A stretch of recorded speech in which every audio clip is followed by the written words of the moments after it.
All right, welcome to case study number 7. This is Google, Apple, and Facebook battle for your internet experience. I'm Gregory Thomas Weaver. Let's go ahead and get this started. So, a little bit of a case introduction.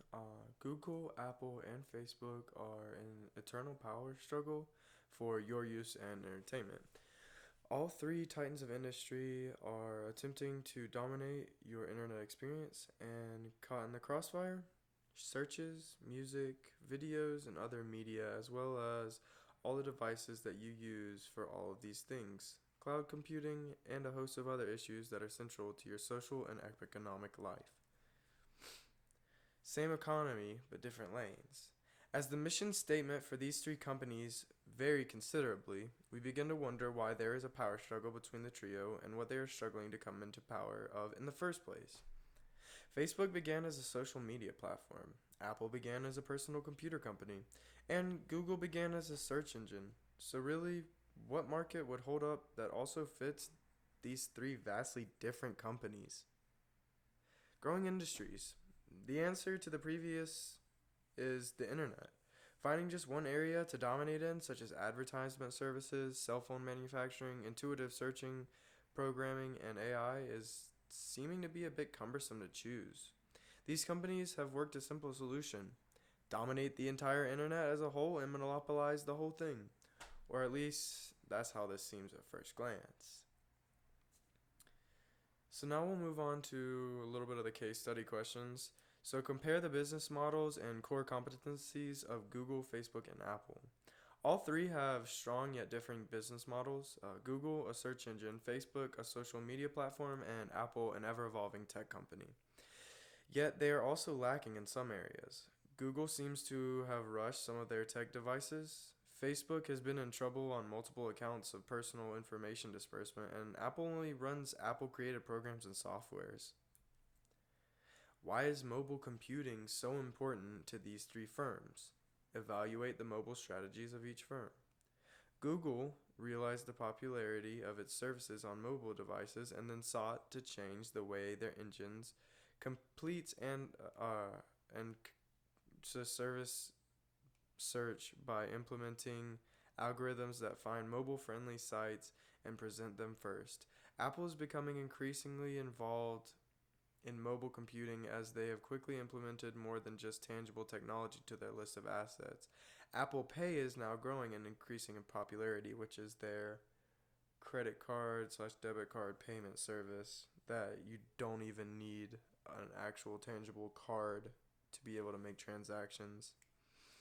What is the significance of search to the success or failure of mobile computing? How have Apple and Facebook attempted to compete with Google? Will their strategies succeed? Obviously, this answer is very ambiguous. From the time this article was written to now, Apple has completely altered the way Siri computes given information and overall helpfulness. Facebook, similarly, has developed a sort of task reader implemented into their messaging service that interprets conversation and offers a heap of actions available to be taken according to the specificity of the conversation. Which company and business model do you think is most likely to dominate the internet and why? I would tie myself to either Google or Apple. Most times I trust my intuition on things such as this. Mark Zuckerberg, I feel, will eventually be so consumed with the mess that he has made for himself that he collapses in on himself like a dying star and takes Facebook with him. On the other hand, Google and Apple are quite the opposite on my gut feeling scale.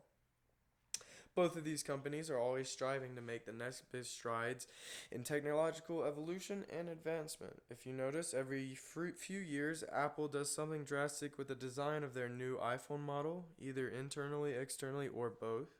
Typically, the next season of phone releases are filled with facets and capabilities very similar or almost identical to that which Apple released the previous year.